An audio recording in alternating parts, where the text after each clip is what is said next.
Hey, welcome back to Frank's Modelworks. I'm Frank. This is going to be the third installment in my airbrush series, which was supposed to be one video but wound up being 140 gigabytes long, over 2 hours long, and wouldn't render.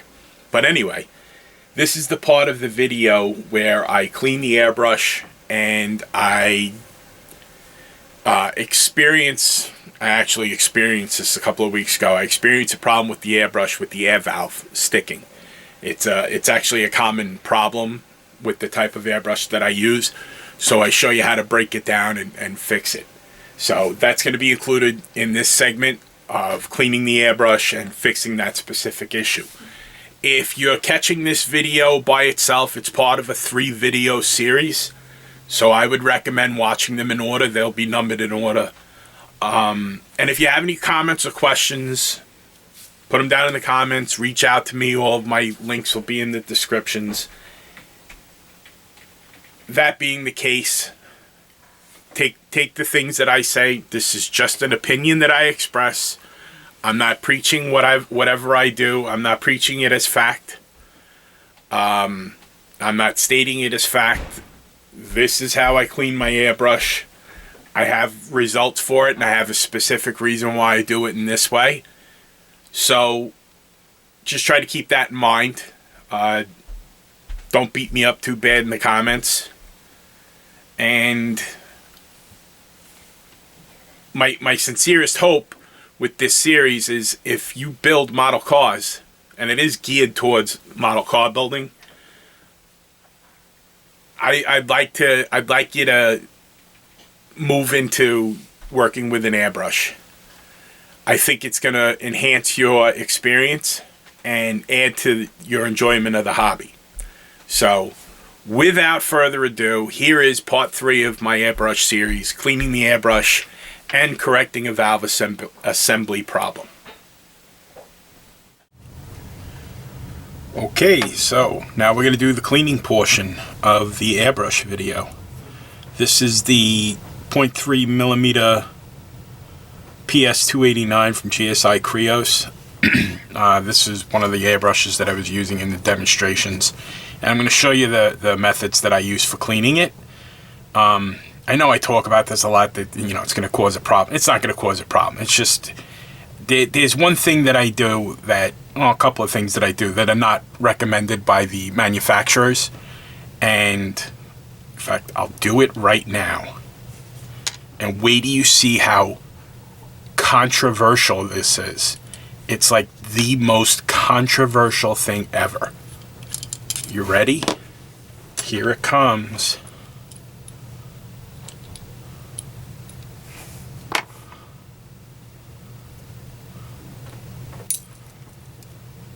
Here we go. You ready?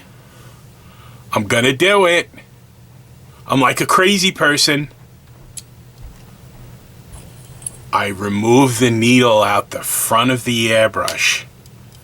That right there, I've seen 350, 400 reply barn burners on forums and Facebook groups about doing that.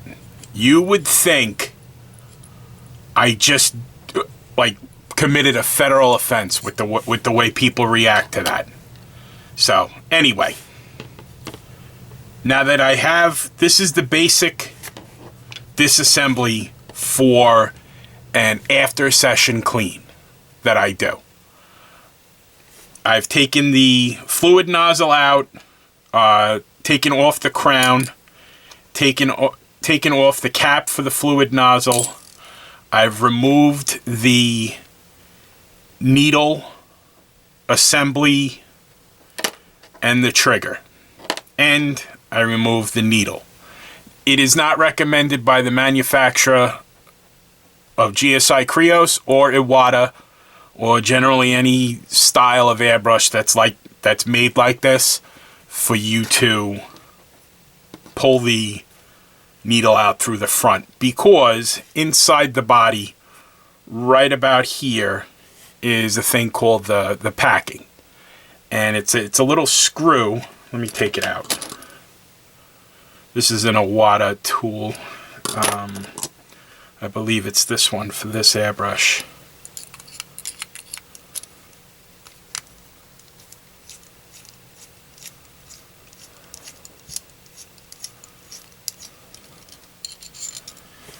That's the packing. And the reason why they don't want you to pull the needle through is that you could damage the nylon part. I don't know if this is nylon or PTFE, or if there's a distinction between the two. But if I were to damage this piece by pulling the needle out the front, I would just put on my big boy pants and buy another one of these. I'm going to link to the place where I buy all of my airbrush supplies down in the... this is going to be a long video, but there'll be links to everything. Oh, it's actually a little dirty. Let's go. We'll clean this. All right. So now, to further disassemble, this is the quick release nozzle that goes onto the hose. Generally, if you're not using one of these on a quick release on your hose, this would just screw into the end of your hose. So 1/8. Okay. So to further break down, now the tools that I'm using come in an Iwata tool kit, and that tool kit contains this wrench for the fluid nozzle. It contains these nylon jawed pliers. It contains this tool for disassembling the valve body. And it also contains these packing screwdrivers. You could probably, I'm not going to say it, but you could probably get away with taking the packing out with just a flathead screwdriver. But what's good about this is that this then supports, like it goes into that hole in there, and it supports as it, this way you're not cross-threading it as you're taking the packing out. Okay? So now that we've... Let me finish disassembly.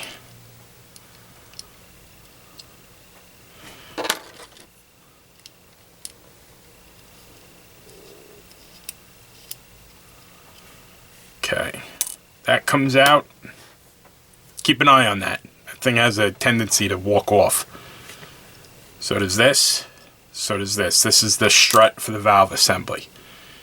So now, there's going to be a part of this video where I fix a problem that sometimes happens in this area, and that'll be coming up probably after this segment. I already filmed it a while ago, but because I had a problem that is fixed by the methods that I'm going to show you in that segment, and that'll be coming up either the next segment or we shall see.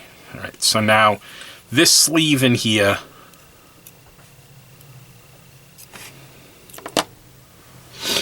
try to get, I had a pair of tweezers that I use. Here we go.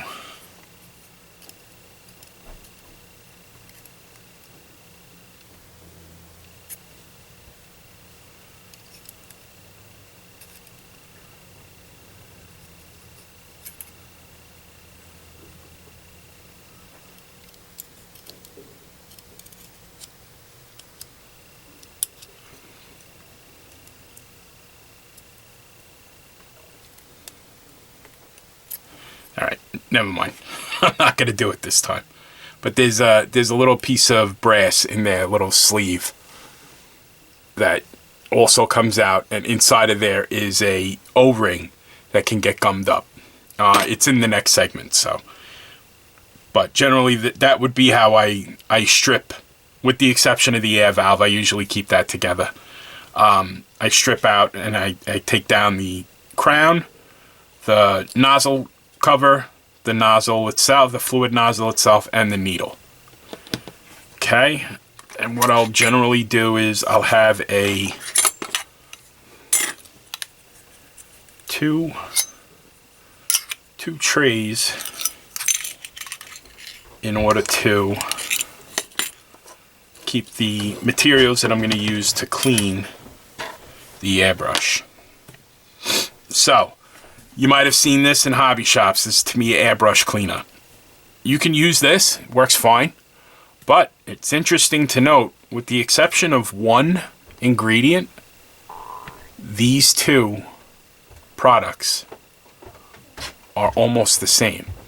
They have almost the exact same ingredients and in the same, with the exception of one thing. I had seen it on a Facebook group, and it actually, this will work as a liquid cement. So, just something to keep in mind. They're close in price for both of these quantities, and this is basically the same thing as this. So, you could also use Tamiya lacquer thinner, or you could use lacquer thinner from the big box hardware stores for cleaning an airbrush. If you're using enamel, if you're using lacquer, even if you're using acrylics, when cleaning the airbrush, you could use basically whatever you want. A little more milder solution if you're using a product like this, or like some people use Future or whatever it's called now. For a utility gloss, I use this stuff, Alclad Aqua Gloss Clear. And in order to clean that out of the airbrush, I'll give it a couple of squirts. You're really not supposed to use an ammonia-based product, but a couple of squirts of Windex in there, and then run it through the airbrush at high pressure, and then follow it with isopropyl alcohol. Spray that through, and then break down the airbrush and clean it with lacquer thinner. So that's just one of the things. One of the reasons why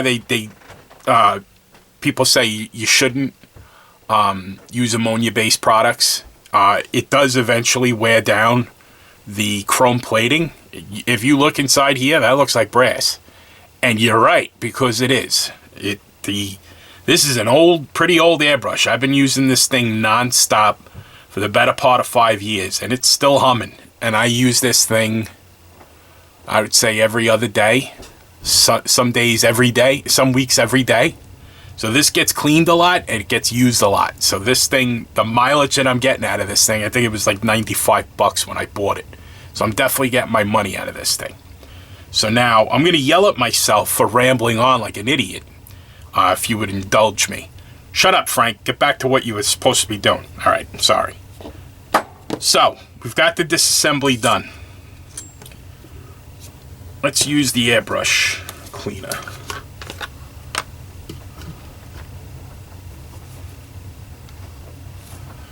I'm going to leave this out. That's the packing screw. I'm going to leave the packing screw out.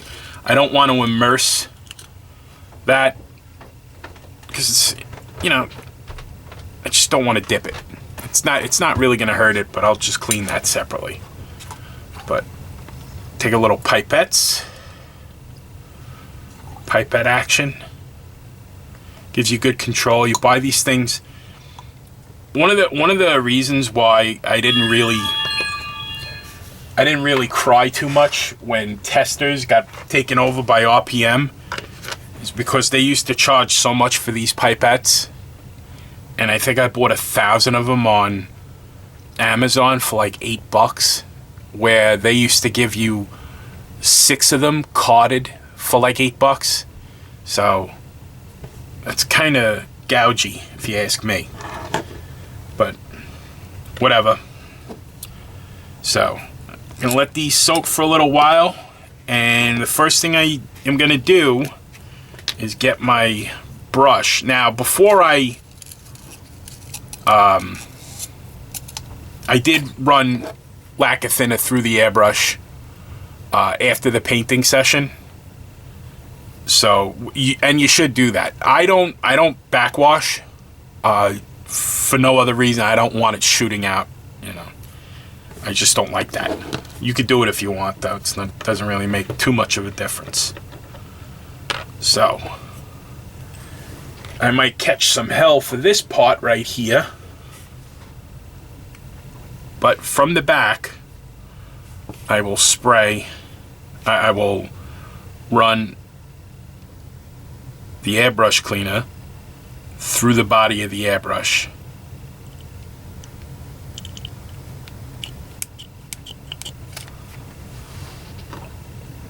I can almost hear the pearls being clutched right now. Well, people call me a blasphemer. Okay. Now that I got that wet, I'm going to go into my relatively clean solvent. And this brush is part of a set that's available from a company called Micromark.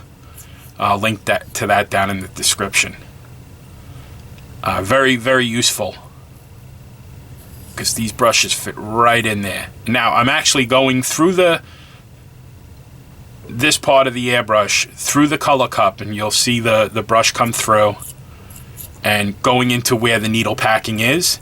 This way I'm cleaning all that out, and you'll see that when it goes into the body of the airbrush here, it's actually picking up some paint, so that's good. So this actually needed to be cleaned. I'm kind of holding the airbrush body itself at a lower angle so that I don't get solvent in this area over here.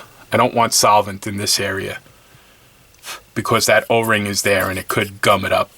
But just to be safe, I'll make sure that I clean that area out.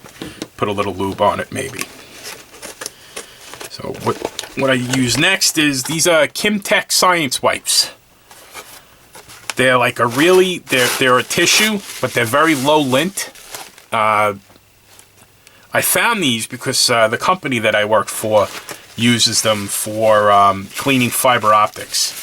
So I took the product ID, I looked it up on Amazon, and I ordered some of my own.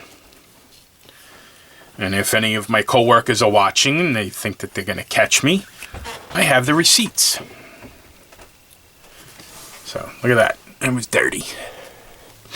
So I'll do that again a couple of times. Let's go back and forth. I'll probably speed this part of the video up.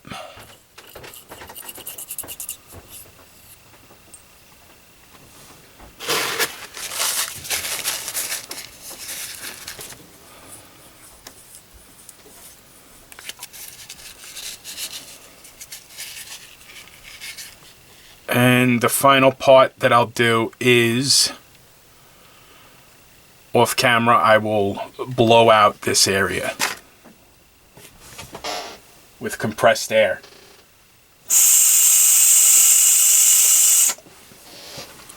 From my lungs. Yup. You might be asking yourself, did he just put his mouth on this part of the airbrush and put his thumb over this part and then blow through? Yes, I did. And I don't care. Most of you have already zoned out at this point, which is fine with me. Alright, so right now I would say the body is clean. As clean as we need it to be.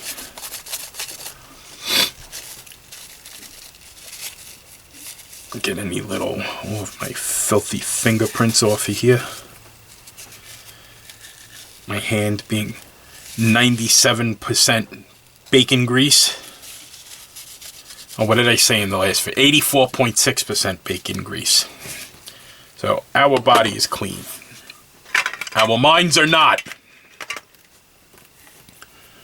So we take one of these micro brushes, dry.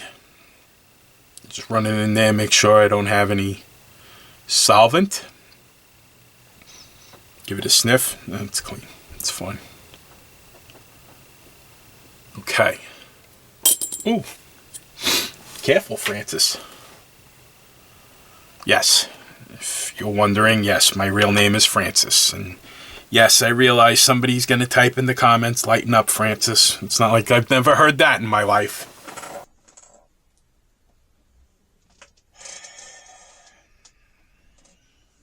So,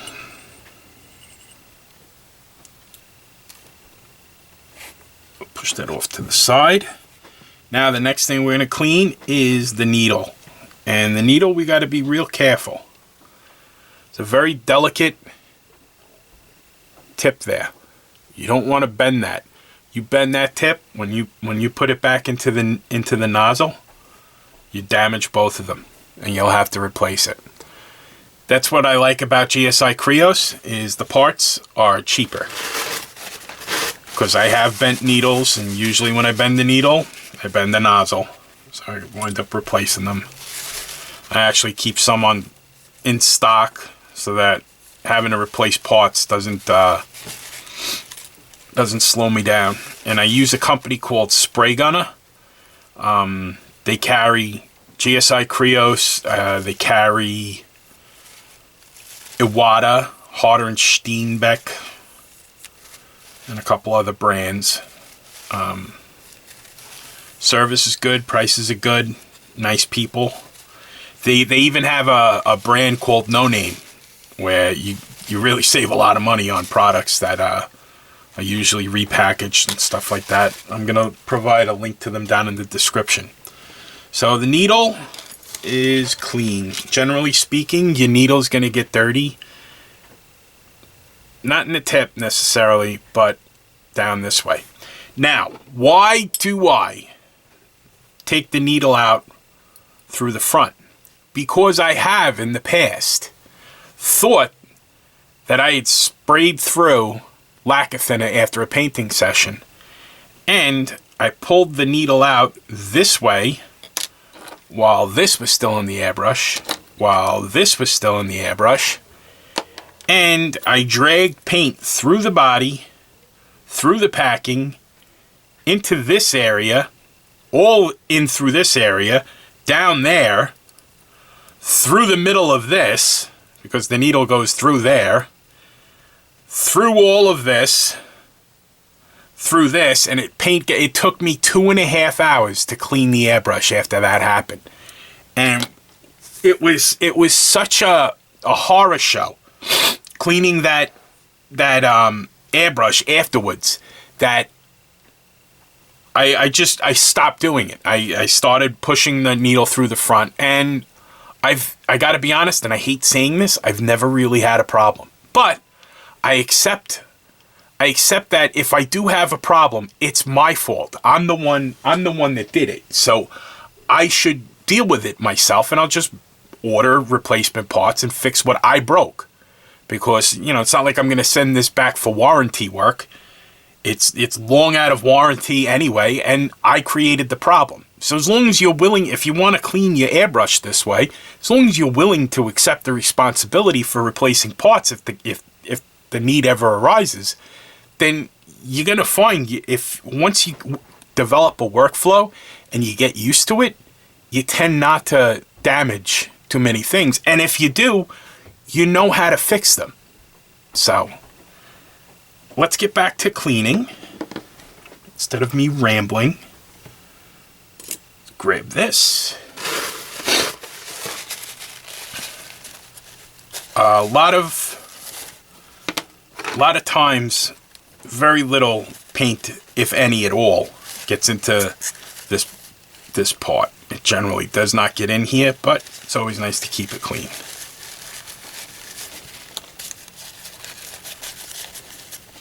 These swabs that I use, my wife works in a dentist's office, and I was describing to the doctor that she worked for like 10 years ago what I was looking for, and he gave me a bag of these. So I looked them up on Amazon and I ordered them.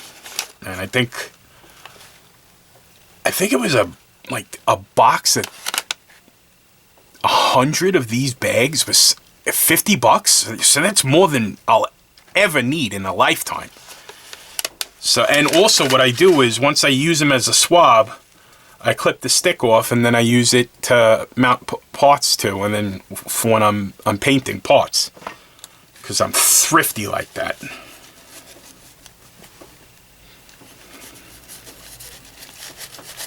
All right, that part is clean.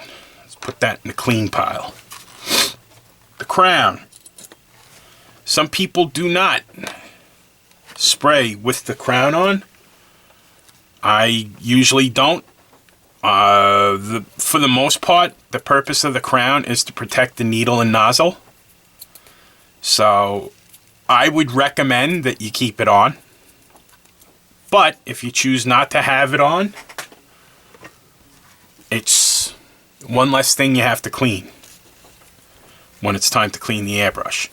But again, you have to accept the responsibility that if you damage the needle and nozzle because you clip something while you're moving the airbrush around, then, it's on you. You put on your adult pants and you accept the consequences.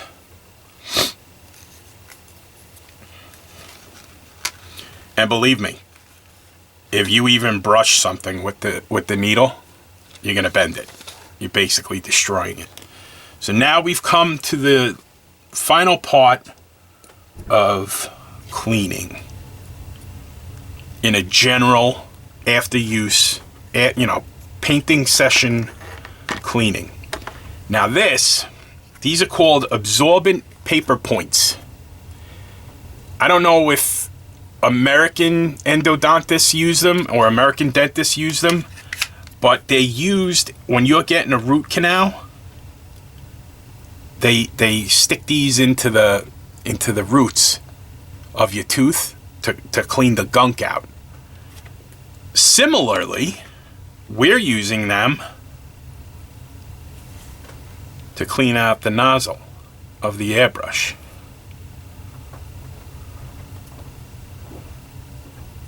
Spin that around.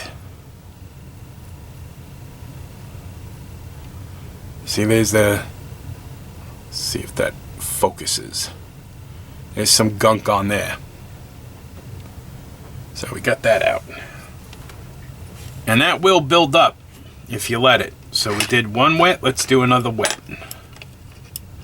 Just to make sure. Generally speaking, once you have figured out, if you're new to airbrushing, and you can reliably make your airbrush work. And I say that because one of the first things you got to learn when you get into airbrushing is learning how to reliably make your airbrush spray paint. So once you do that, generally speaking, a lot of your problems after that are going to be related to material viscosity or a dirty airbrush. And there will be a segment where I go over common problems and troubleshooting and fixing those problems. Okay, so now we're going to reassemble. I'm going to put this in a safe spot because these things grow legs. Let's get the air valve assembly back together.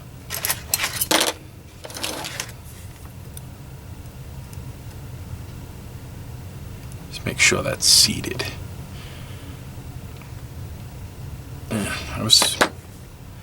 I'm usually able to get that out pretty easily.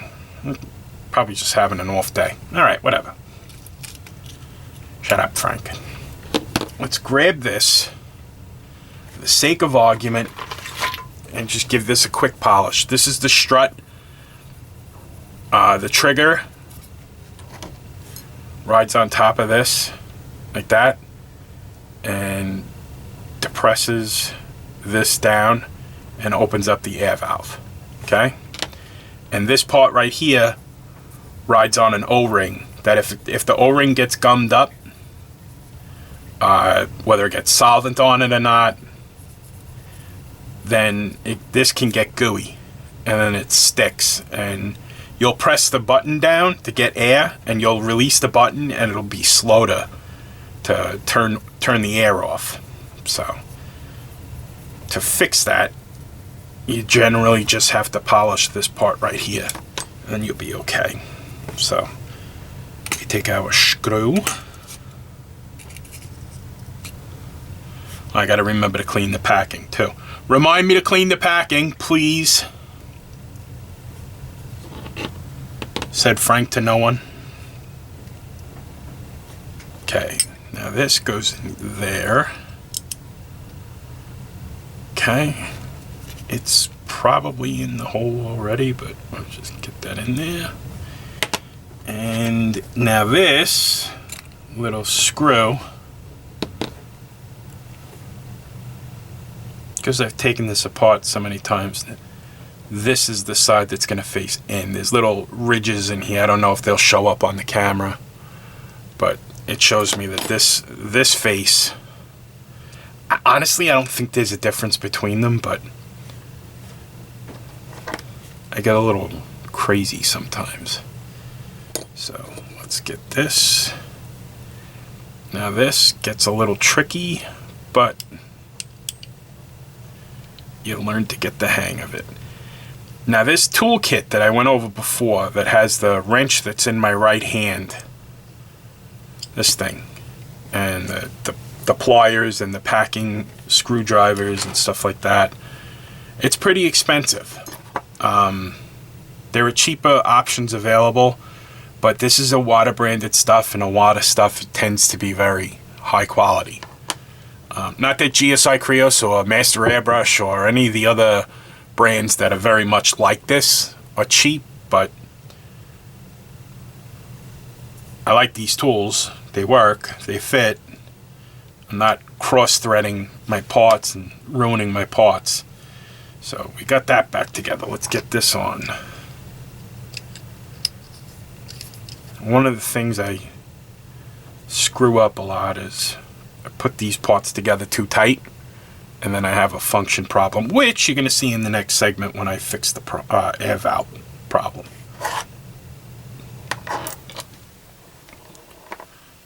So we can. Now, you'll notice on Iwata brushes and GSI Krios brushes, there's a small depression here. That points towards the rear of the airbrush. So not towards the business end, towards the tail end. Alright, so let's push that down. That's bouncing back nice. God, I'm amazing. Let me kiss myself. Okay. This little horn right here sticks up and rides against the back of the trigger. So you get that in there like that, and you rotate, you get it in, and then you screw it home. You heard what I said.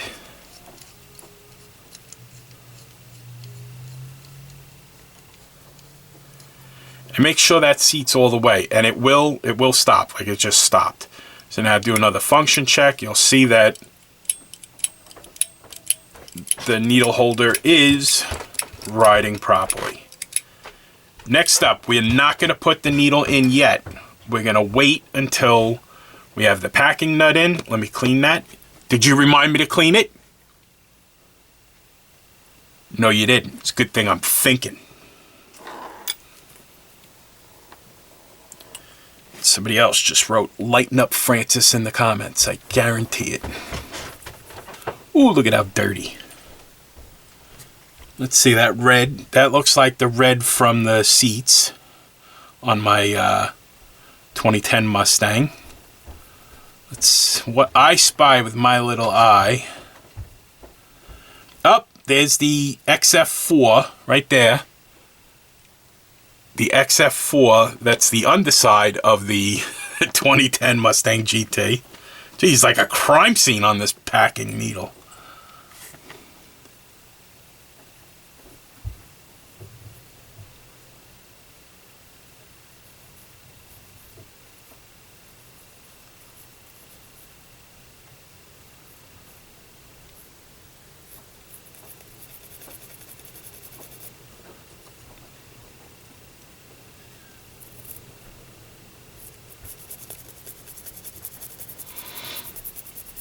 Now, the way, if you ever do take the packing out, the needle out, the packing needle out, you have to adjust it so that if this is too loose, paint will leak out of this area and go back into the body of the airbrush. So that's what you're trying to avoid. This little piece of nylon, I think it's PTFE, I don't know what it is. But that prevents it. It rides up against, it has to ride up against the needle tight enough so that paint won't get past it, but loose enough so that the needle can move back and forth. So, and you know, it ain't rocket surgery, as I'm apt to say.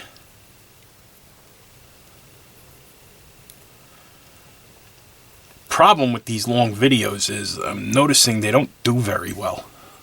It's almost as if you people don't like listening to me yap endlessly about minutia. But if you're new to airbrushing or you're looking to maybe get into it, this is helpful stuff. I'm not telling you any lies. I'm telling you some opinions. And my opinions are worth exactly as much as you paid for them. Alright, that's cleaner than it was. About as clean as it's going to get. And because I'm crazy, it's never good enough. So let's get in there like this. Am I doing anything? I'm not doing anything. So that's in there. So stop wasting time. Oh, great. Now I got to get this out to put the packing in. Have I ever mentioned that I'm stupid? I don't know if I've mentioned that, but I am. I'm also kind of tired. Did a lot of stuff today. All right. The 1.4, is that the one that works for this? I believe this is the one. See, nice. See how that rides, and then it rides on the packing needle. This way it doesn't move around a lot, and when you're inserting it into the body of the airbrush, if you're just using a flathead screwdriver, you know, it's going to get wobbly. You could cross thread it. So this is going to get you in there exactly how you're supposed to go. Now you see it's coming out. All right. So now, before I do anything else, let's get the nozzle on there. This is Nozzle Sealant by Tamiya. If you can't get this stuff, I don't know if they still make it. I haven't seen it in a while. And again, I ordered it off of Amazon. But I haven't seen it in a while. If you can't get it, you can use beeswax to seal this off. And you kind of want to seal it off because this is a common point of problems with an airbrush. If there isn't a good enough seal here at the fluid nozzle, when you depress the air button on your airbrush, the paint will bubble in the cup if there isn't a good seal here, or if this nozzle is dirty. I just got some of this on my finger and I don't want to get it onto the brush itself. Let me get that off now.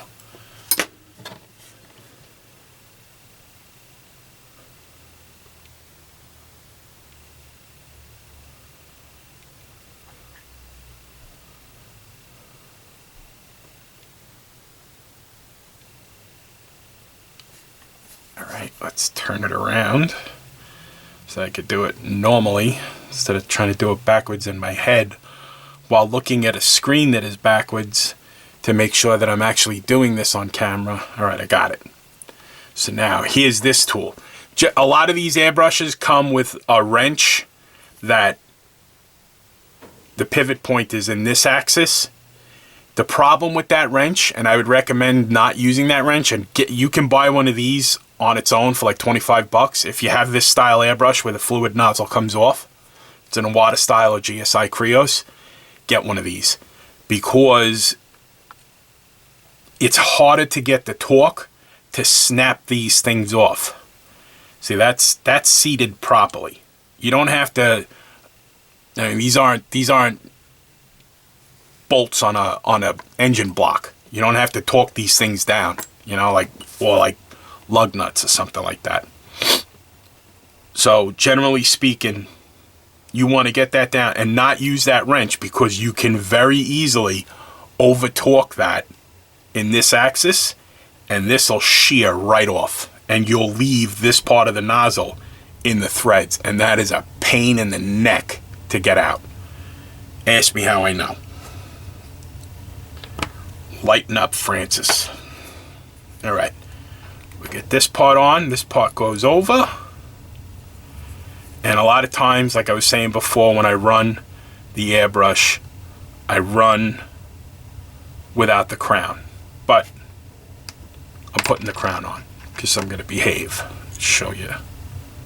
You really should keep the crown on. Save yourself some trouble. I mean, it's just the only thing you're doing for yourself by keeping the crown off. It's just one less. It's like the easiest thing on the airbrush to clean.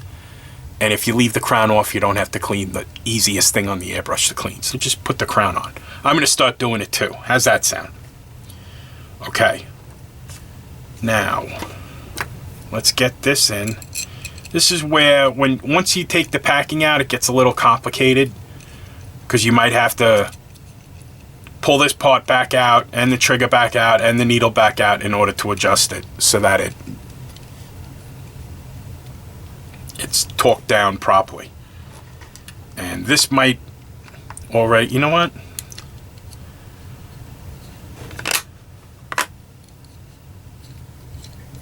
Oh, kids, don't get old. The attention span goes.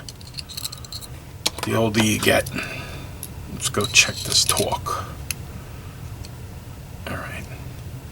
So, I'm feeling, when I go, I start to feel it stop right about there. So I don't want to go much past there.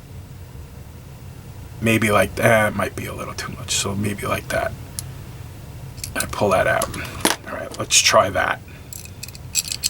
Like all things, you develop a feel for these things. And it's generally a good idea. If you're going to choose an airbrush, stick to one airbrush company. I realize I have a couple of badges. I have the Pache, and I have the Iwatas and the GSI Krios. But I consider the Iwatas and the GSI Krios the same because they're so similar. Like on a Badger airbrush, you can't take the needle out on a lot of them through the front because there's a ball on the end of it that prevents you from doing it. So, and I gotta be honest with you, I like Badger airbrushes, but it's been so long since I forget how to clean it. I might make that part of this video or another video coming up, but I forget how to clean it. I can't think of it offhand. I know I'm a horrible person. Ken's a great guy at Badger. He's a nice man. I should use his products more. Alright, so that, I'm getting the needle in there. That feels way too loose. There should be just a tad more resistance to it.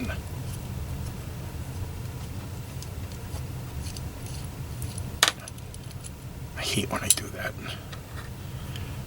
You know how many hours of my life I've spent looking for these things? Oh my God.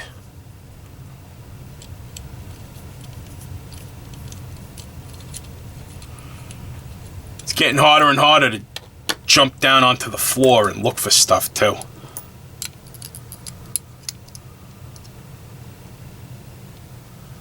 Getting old is tough, but it beats the alternative.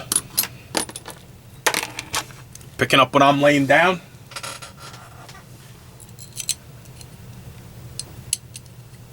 Actually, not just this camera. There's a camera over my right shoulder filming me now because we're getting fancy. So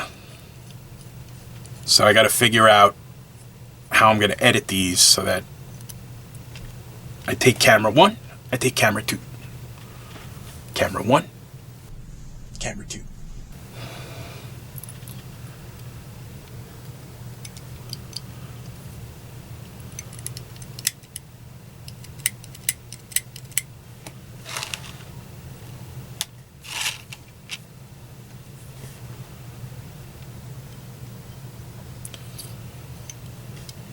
I can't wait to find out if most of this was actually, in this area.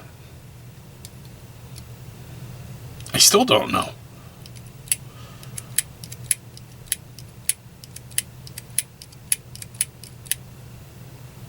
It feels okay.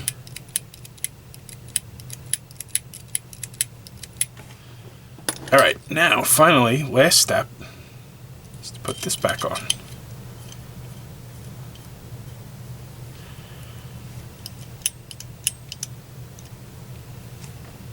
And we'll do a function check.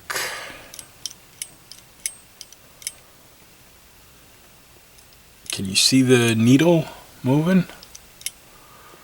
Take the crown off. Don't do it, Frank. You're gonna break it. All right, let's see. See the needle going in and out? So we got a good function check. All right, so that is how you take apart and clean this using my heretical, is that, or sacrilegious method of breaking down one of these airbrushes. So I'm looking forward to getting neck bearded in the comments. Who am I kidding? 4 people are going to watch this video, or make it this far for that matter. All right, so the next part is going to be common problems, symptoms that you might encounter, and ways to fix it. Okay, I'm recording this now for a future video where I talk about common airbrush problems, but I'm recording it now because I'm actually having a common airbrush problem. This is a double action airbrush, and when I depress the trigger down to let the airflow start, it's sticking. So I'll demonstrate that. There's a little bit of hesitation when I lift off of the air button. Listen. It should sound like this. Watch how crisp this is.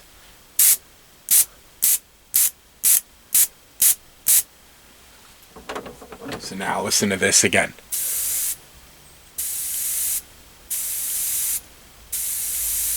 Alright, now what that means is that I have to break this airbrush down and clean inside of here, because solvent has gotten into this area. There's a rubber O-ring and it gets gooey in there if solvent or paint gets in there, and it makes the air valve assembly stick. So there's a way to get in there and clean it out. The problem that I showed you with the trigger sticking most likely happened, I'd forgotten to put the cap onto the cup, and what could happen is when I'm pulling it out of the stand, it could sometimes splash out, and it goes right down into this slot, and directly in there you can probably see it, that little hole right there. Inside there is the air valve actuation assembly, and once it gets in there, there's a rubber O-ring that's inside of there that's it gets gummed up by the solvent from the paint.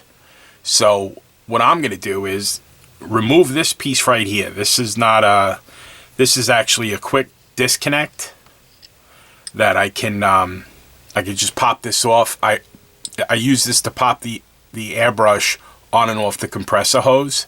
It just makes it quicker than unscrewing it, especially if it's dirty. So this we'll put to the side.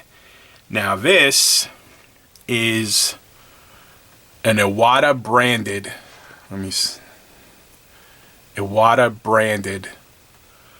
tool for opening up this valve assembly. You can see the brass component inside the valve assembly right there. So in order to do this, now you got to be careful because this is spring loaded. So when you unscrew this, you got to make sure that you got a good handle on it, because this little screw right here will go flying. Ask me how I know. So in order to open that up, and you never really try to over tighten or quickly. If it's stuck, it'll come out eventually. All right, so now that's out. So there is the little screw, the little flat screw. And next to pop out is going to be a spring. And then finally is going to be the trigger strut. Now the problem is, let me see if I can get this up there. And the problem is right there. That has to be polished. That's what's sticking on the O-ring, and I'll actually pull the sleeve. You can still see inside that hole is a brass sleeve. So I'll try to get that out as well.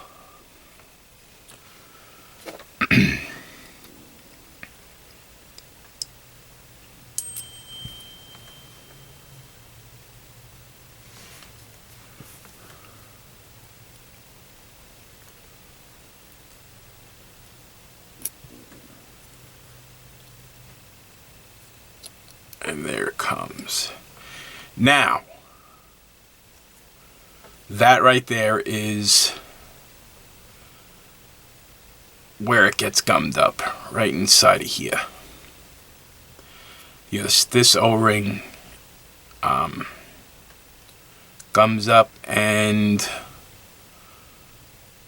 it gets gummed up inside of this assembly right here. So this we could just make sure is clean. A piece of tissue paper, remove any gunk off of it.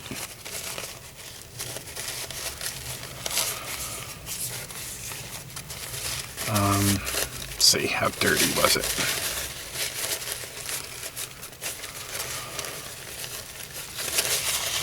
Okay. Take one of these little brushes, run that in there.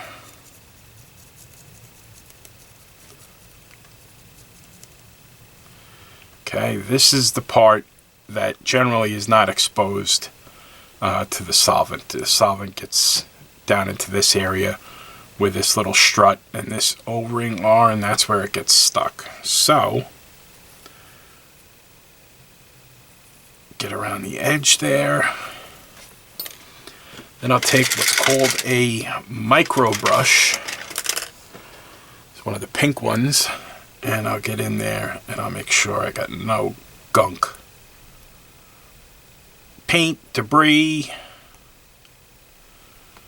And make sure it comes out clean. But the real solution to the problem is going to come when I polish this piece right here.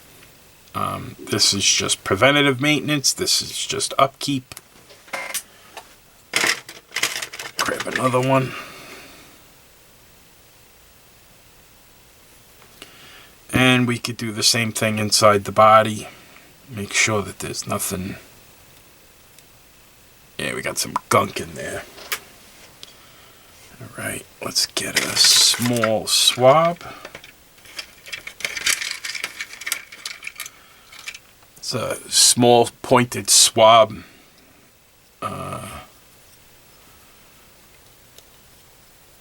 Get that down in there. Generally speaking, there's nothing really incredible with all these pieces out. All the delicate parts are out of the airbrush. You're just dealing with the body at this point. Ooh, there we go. I don't want to get solvent in here because I don't want to introduce solvent. That's what's causing this gunk. So, oh, there's the O-ring that I was looking for. Okay, we'll get that back in later. This is the problem, right here. I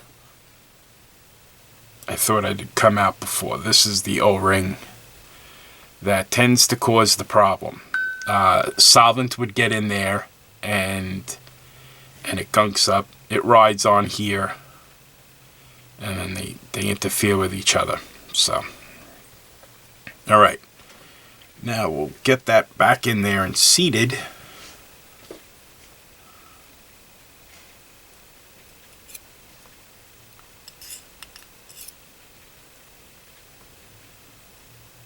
It looks like it's seated.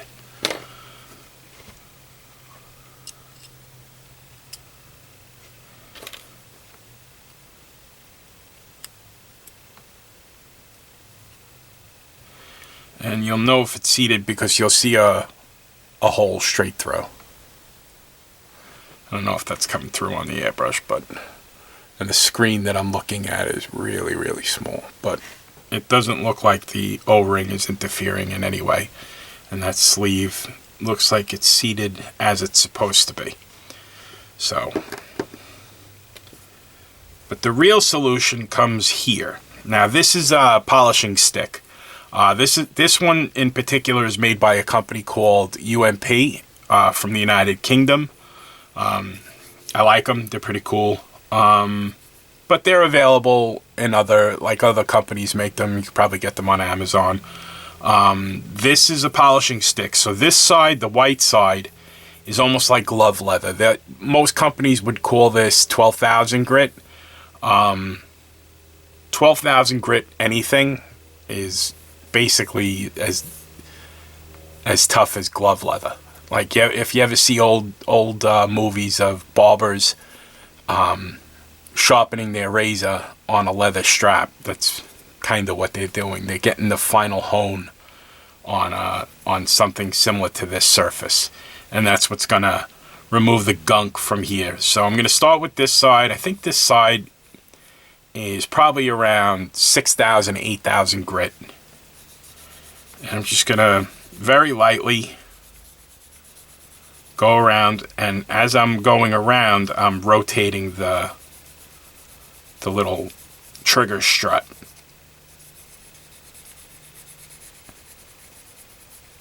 Not looking to remove material. I'm just looking to get any like varnish or paint that found its way down there. And now you'll see that polish is what's going to make this work well. Okay. So now that's polished up, that's nice and shiny, that's going to work well. We can reassemble the airbrush. Okay? So in order to do that,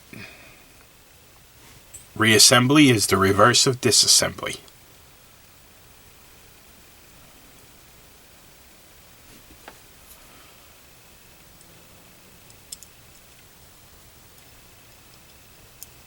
Alright, so that's gotten in there. So now this, we get that onto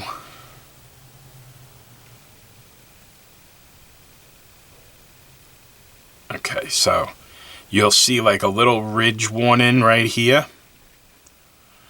That's from the brass piece that the round coupling that went in after the O-ring. So we know that this side goes in and faces that. I don't think it makes a difference, but I always try to just, because I don't know, I don't want to figure out the hard way. Now you have to understand, again, this is under spring pressure as you're trying to screw it down. And it gets a little tricky because you're trying to seat this spring loaded. So now that is spring loaded and I can feel the spring tension. So it is in there well. It's threaded all the way. Let me just make sure. Now with airbrush stuff, you never try to force it because it's brass and brass is a relatively soft metal. You can damage it easily. Especially you have to be careful at the fluid nozzle. Usually when you're buying a Iwata style airbrush or a GSI Krios, they provide you with a wrench that comes with it. I would not recommend using that. I would recommend Iwata. You can find this little wrench by itself. I think it's like 25 bucks. Or you could buy a set that comes with this wrench, and then the wrenches for the packing, the needle packing screw, which is in this part of the airbrush over here. It's a specialized screwdriver for loosening and tightening that. I think those that set, and it comes with a bag. It's up there. It's about $75 the last time I checked, but it's a worthwhile investment because it keeps your airbrushes going. And if you can maintain your own airbrush, then the thing's gonna last you a lifetime. It really is. I mean, you know, you'll find a way to clean it so that you're not really having a lot of downtime. But this is a common problem that happens with the sticking of the trigger. So let's get back to reassembling this. All right, I got that on. We're gonna put the quick disconnect back on. These have to be threaded pretty well in. You see how it's knurled? Just hand tight. Just hand tight. You know, make sure you can get it off again and back on. It can leak here, but you'll hear it. You'll hear it hissing. So you just make sure that that's hand tight. So now, the next step is going to be, we could do one function test. Now this is the needle assembly. This holds the needle in place. And you screw that all the way in. This knurled part screws this piece into the body. And you see it moves back and forth. That's how the trigger, when you pull back on the trigger, pulls the needle out of the nozzle, and that's why you get more paint flow.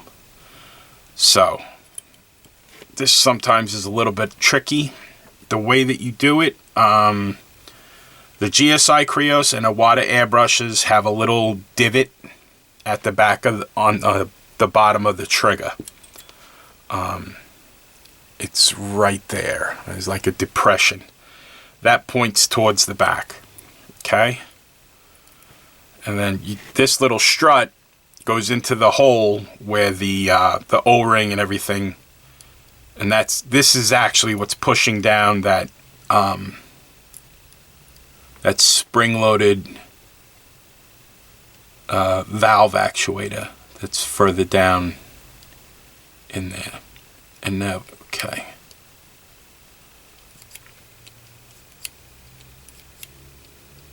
Nah, it's still a little gummy. Oh, that's why you do a function check. Alright, let me put you on hold here for a second so I can give this a little bit more attention. And it might also be a little bit too far in.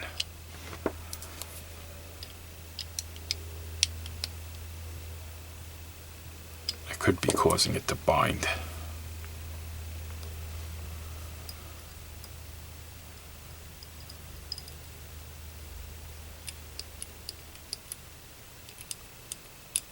Yeah, that was it.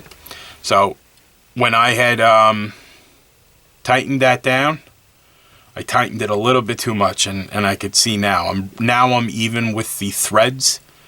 So that's why it was. I cranked it a little bit too far. Remember what I said? I didn't take my own advice. I overcranked a piece, but no harm, no foul. It doesn't look like anything's damaged, and it is functioning. So you could see there. You see the little actuator.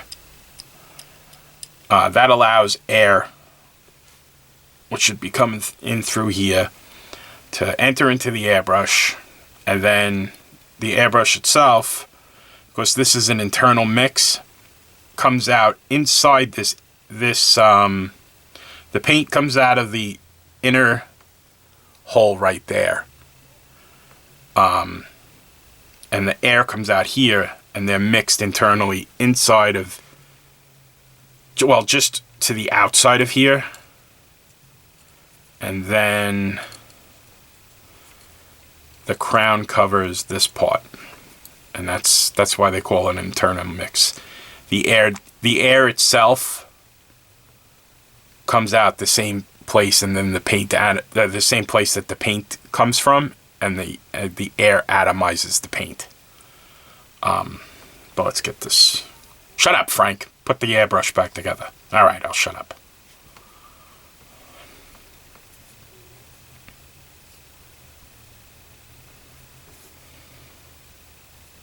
Let me put it on the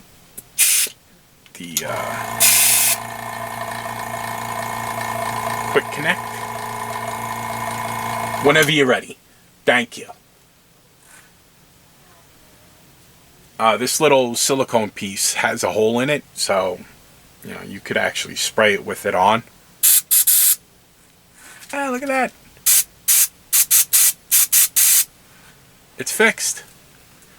So this was the control.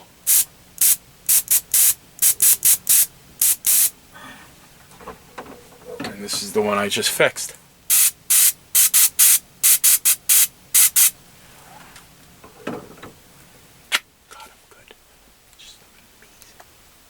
Alright, so that's how you fix. That's a very common problem. That happens a lot. It's normal wear and tear, and now you know how to fix it if you ever run into that problem. So that's it. That's the last part in the 3-part series on airbrushing for scale model cars. I hope this series is informative for you, entertaining, and more than anything, I hope that it might sway you into using an airbrush in your hobby. My wife likes to tell me that my real hobby is collecting hobbies. And it's true. If you notice from the video, I do have a lot of airbrushes. I do have a lot of paint. I have a lot of kits. So there's a lot of sub-hobbies within the hobby. I think getting into airbrushing will add a different aspect to your scale modeling that I think you're going to enjoy. So that said, hopefully this was informative for you. Hopefully this was entertaining. And if you're fed the videos outside of sequence, they are in a playlist. I would recommend watching them according to part 1, part 2, part 3. At some point I might be able to render the videos the way I originally intended them to, and if I do that, that video will also be in this playlist, and you'll know which one it is because it's 2 hours long. So, that being said, as always, my friends, until we speak again, take care of yourselves and be well.